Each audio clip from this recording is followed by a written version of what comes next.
Welcome to LinkedUp, Breaking Boundaries in Education, a podcast that focuses on what is happening in education today, connecting everyone to the movers and shakers that are breaking boundaries in the education arena. Welcome to another episode of LinkedUp, Breaking Boundaries in Education, and we're together again. We are. We never get to do this. No. Only a couple in person. Yeah, but we are here at ISTE live. Finally, Oh, it's it's back so again. So exciting, so exciting. And we are talking today about the tech trends that are happening. And we have some techie experts to share with us what they're finding out. We sure do. And so, first of all, we have ISTE royalty. We Oh, call yes. him. Yes. Adam Phyall. He is actually on the ISTE board. So, Adam, tell us just a little bit about yourself and tell us a little bit about life on that ISTE board. Just I'll say a sentence or a two. little bit about myself. Wow. Yes. That's hard to do, isn't it? I know. I get the privilege. I get the privilege and honor to serve as the technology director for Newton County Schools in Covington, Georgia, the Hollywood of the South. It is trademarked. It's a real thing. Yes, And, I know that, actually. I have I'm heard 7 that. months into my time on the ISTE board, enjoying it so far. I'm just happy we're all together. You know, like the song says, reunited, and it feels so good. Yes, that is so Terrific. true. And then our two guests here on the end, I'm introducing them together because they are a very unique team. So we have Phil Hintz and his daughter Megan. Now, what is so unique about them is that Phil is a tech director and Megan is a teacher that has just completed her first year. So Megan, where do you teach and what do you teach? Yeah, I teach 6th grade in Schaumburg, Illinois, which is about 30 minutes outside of Chicago. Just completed year 1, going back for year 2. So we're excited for that. We're glad you're going back for Glad you're year going back. two. What a year to Yes. start. Oh, Yes, my. it's been a whirlwind. Wow. Yes. And Phil? I'm the proud father, Aw. Yes. of course. My name is Phil Hintz. I'm the Director of Student Information Services for Barrington School District 220 outside of Chicago, western suburb of Chicago. I'm about to start my 30th year in education. Come July 1st, come Friday, will be my 30th year in education. Wow. And, I'm just excited to be here, see new things. And, yeah. Well, and I want to mention too that he is ISTE royalty. Uh-oh. In 2017, he was one of the leaders in his school district that won the coveted ISTE award for their school district having excellence in technology education. And Wow. Phil was one of the leaders in that. And so, Yeah. Well, and that's the unique thing. That's part of the reason why I think we're together is because Megan was actually in our school district and we had started one-to-one iPads 10 years ago. Oh, so when she was a student. And she was a Yes. student and she was 8th grade student experiencing what it was like to go home and have 24/7 connectivity. Her teachers were experiencing the same thing for the first time too. Wow. And it never Never ended. ended. yes, That's and you're right. still doing Yeah. it. Never ended. And so she's a digital native student who became a digital native teacher. Teacher. Right. That's Are super you cool. teaching on iPads? We're teaching on Chromebooks. Okay. So the younger kids do iPads, but we do Chromebooks. They love it. I love it. I don't know what I would do without it. Yeah. So Sure. Yeah, for sure, for sure. Yes. So we're in day 2 of day 3, maybe day 4. I don't know how many days. What's the name? Yeah, 3. Day 3. Day Yeah. 3. Day 3. I've been here since Wednesday. You've been here a long so- time, so you don't even. Yeah. Yeah. I've been here a while. Yeah. Day 6. Yeah. But you're presenting Mhm. several sessions, Yes. right? But have you also been able to get to sessions too? Yes, A little ish. bit? Yes, A ish. little bit, Yeah, it's a little bit different being on this side, being on the ISTE board. It's one of those things where I get a chance to really see behind the scenes and also support all the stuff we're trying to do here at ISTE and really this is one of those times in society where we're going to be remembered by what we're doing here right now and really making a change and making a difference. And as Richard Collada said on stage, we're really trying to bring that joy back into education. And we're going to, like Marlon Style said, we're going to turn the page from COVID. Yes, it's bad, but we can't keep going back to it. We're going to turn that page and keep bringing the joy. So I've been trying to find as much joy as possible, attending sessions when I can, connecting with my good friends that I haven't seen in a long time, and just really just building my PLN even more. Yeah. All right. Terrific. Terrific. What is your goal, coming here? Now you have a different goal because you're also trying to make sure that, you're getting, but everyone else has joy here too, right? Part of being on ISTE. But bringing back to your schools, what are some things that you really were looking for coming here? Sure. I'm doing some doctoral research right now in the metaverse and AR and augmented reality and virtual reality. And knowing that Ready Player One, if you haven't seen it, you should see it because Ready Player Two is about to come out pretty soon. And our world is going to be there, and if our schools aren't taking advantage of that, they should be. Number one, they should be looking into it.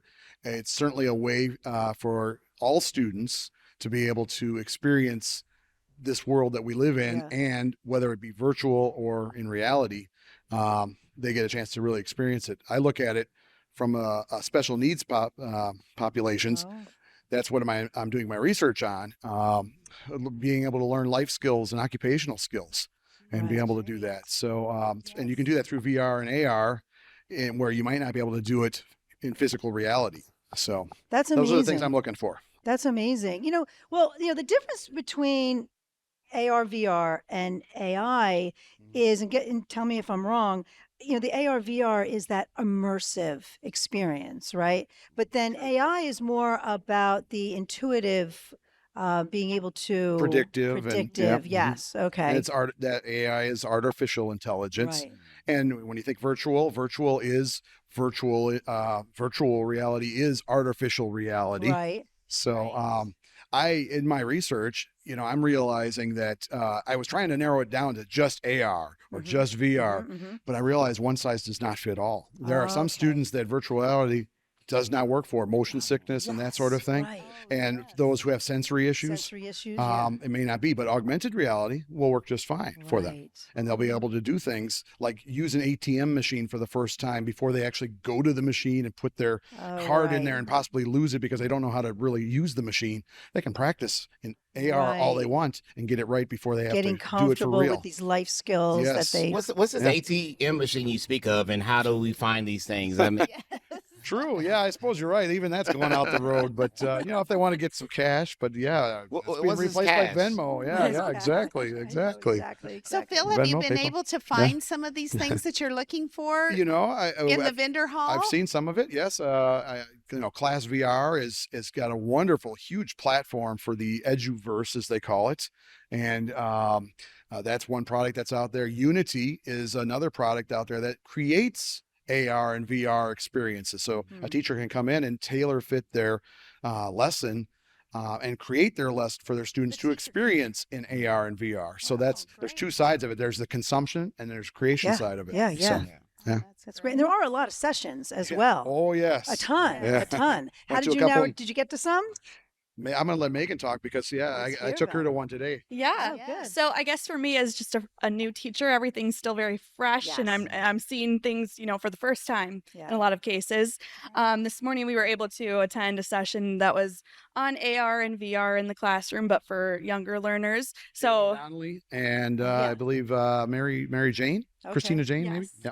Yeah. So, I'm just taking notes. You should see the notes app in my phone. It's a long list. I'm just taking, tools for the toolkit. So, but also it's just been awesome meeting people and building that connection with so many people who are so passionate about the same thing. So it's been great.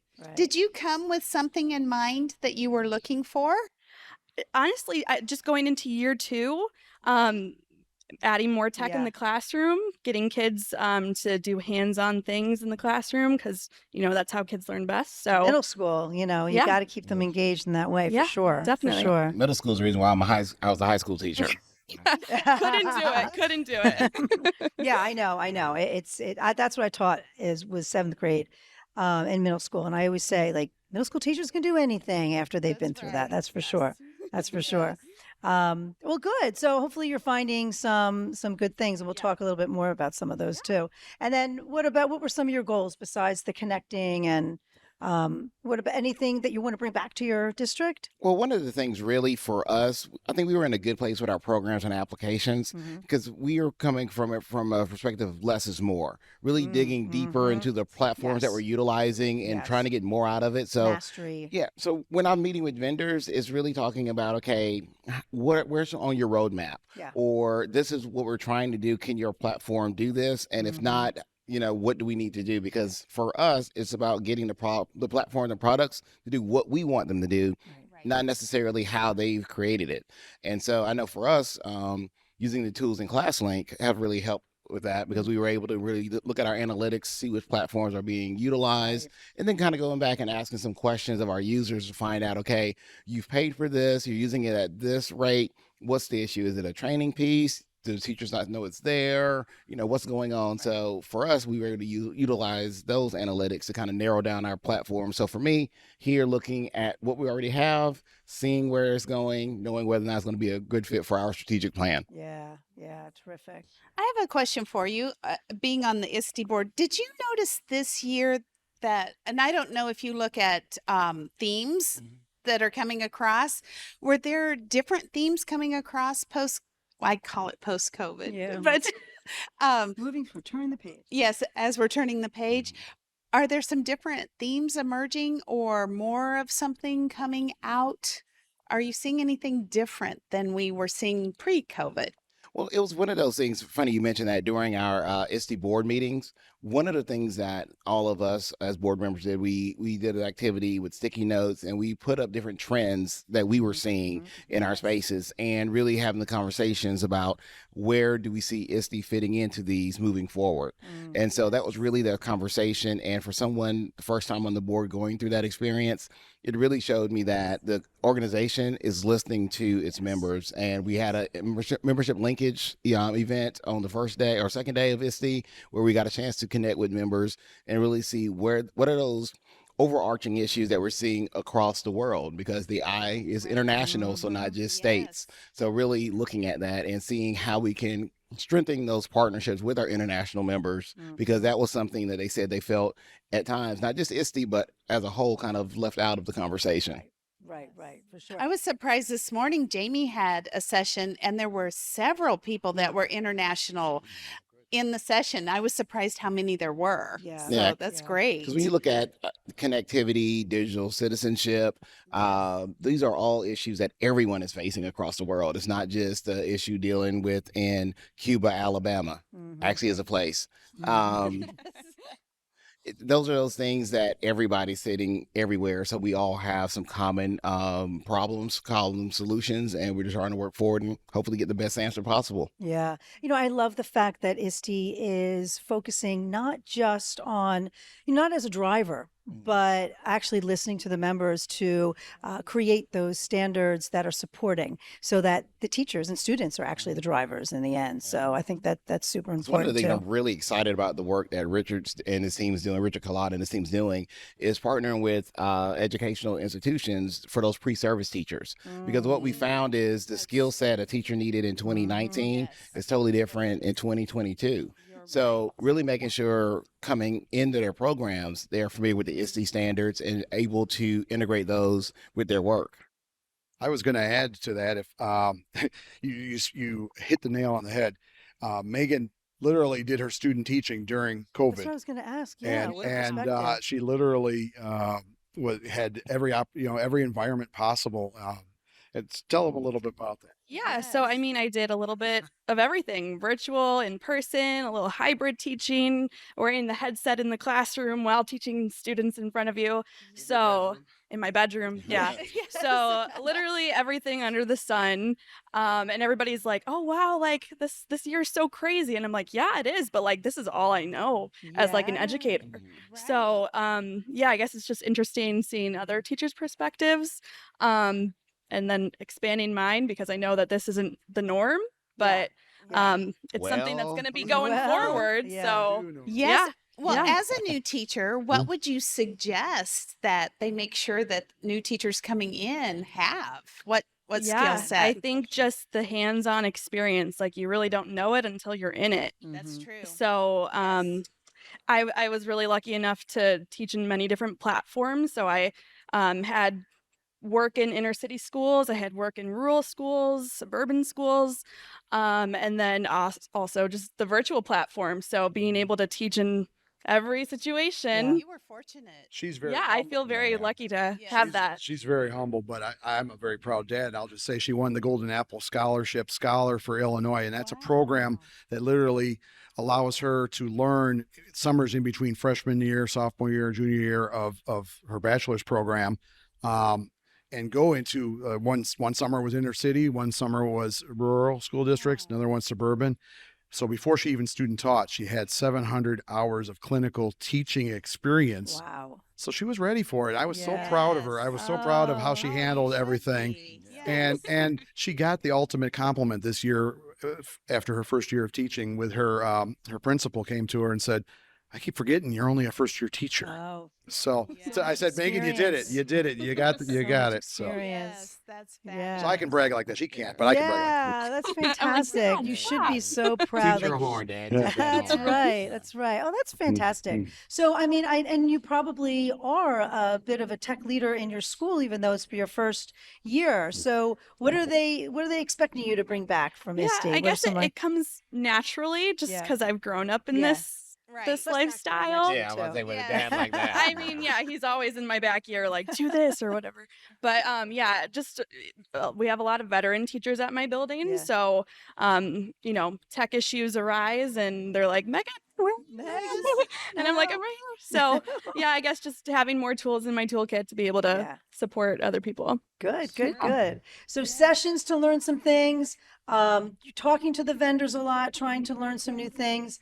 I've seen AR, VR, AI a lot. What other things are you seeing? Even if you don't get to the sessions, what are some themes that you're seeing? I see a lot of esports. What Yeah. else? Yes, that's Well, huge. we just saw something that was pretty amazing. What? Want me to hold it? Yeah. Well, it just happened to catch our eye. It was this company out there on the floor called Zoom. Okay. And I saw Zoom, so I thought, okay, well, Zoom world, that's what Yeah, we're in, right? yeah. And what is Zoom? And so we went up and asked them, and So this was on the vendor hall. it was a vendor hall, and it's a product for helping with SEL lessons, and it's like Netflix, and they self-described it as Netflix and Disney Channel meets SEL.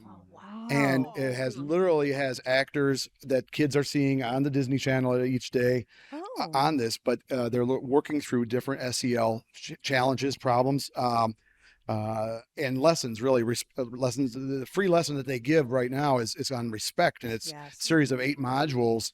And what's really cool about it's not just watching videos. It's you're watching a video with actors that you already know that are in scenarios. And all of a sudden it pauses for a moment and says, how do you think Jared feels about that's this? great. It's a Does he feel mad? Does he feel sad? And then you can choose. I think he feels mad.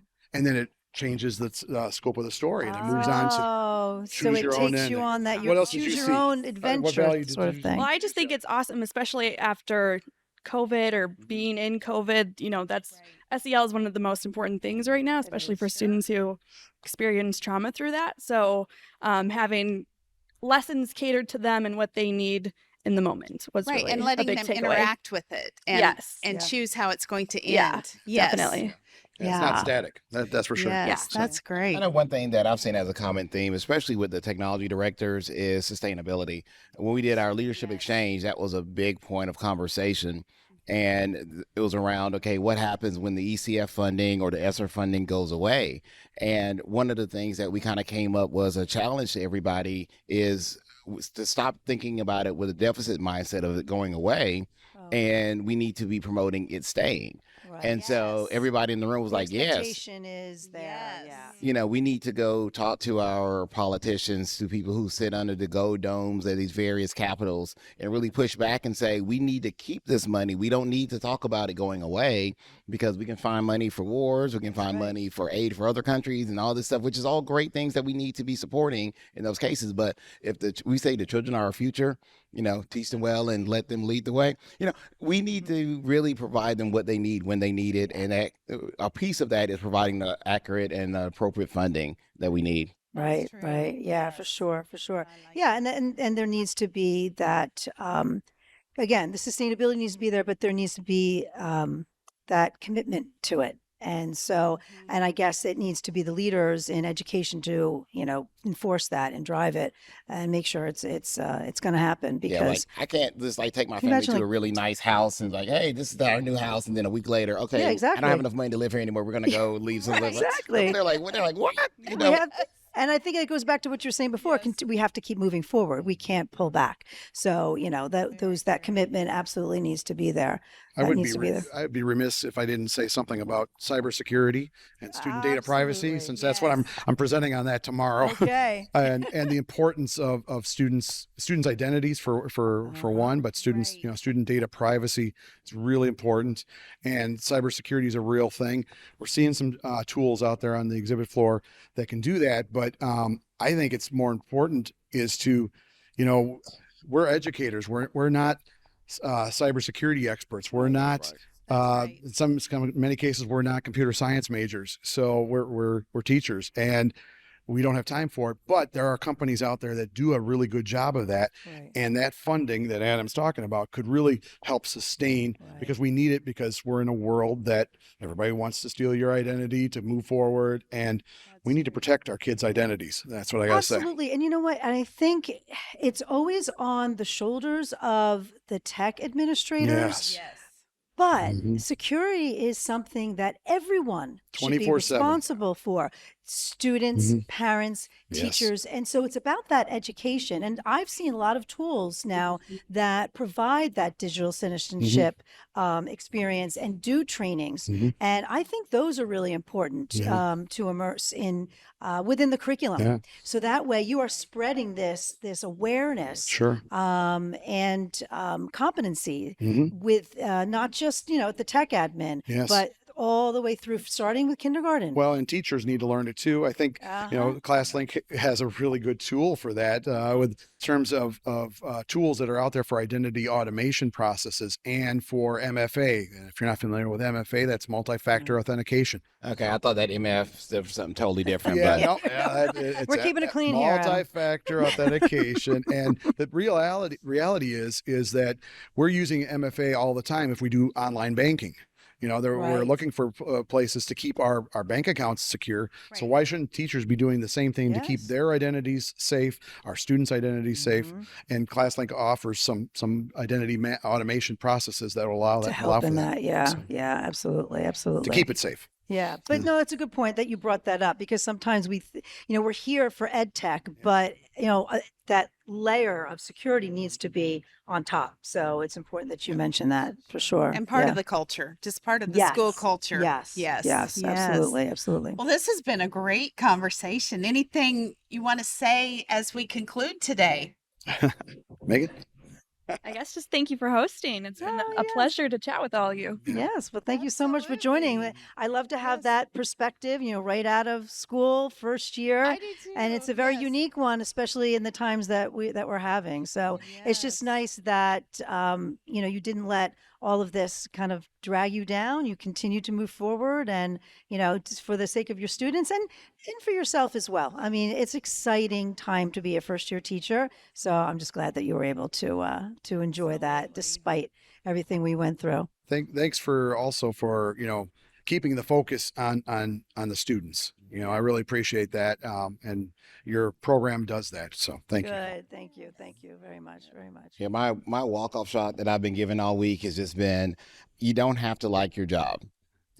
I don't like my kids sometimes, but I always love them. So you have to always love your job, because you're not going to like a part of your job. You're not going to like something you have to do, but you have to love it. And the moment you stop loving it is the time you need to find something else to do. So continue to lead with love your job, love your life, take care of the people around you, because going back to filling those buckets, sometimes there's things that are putting holes in your buckets. And so you got to patch the bucket to fill the bucket.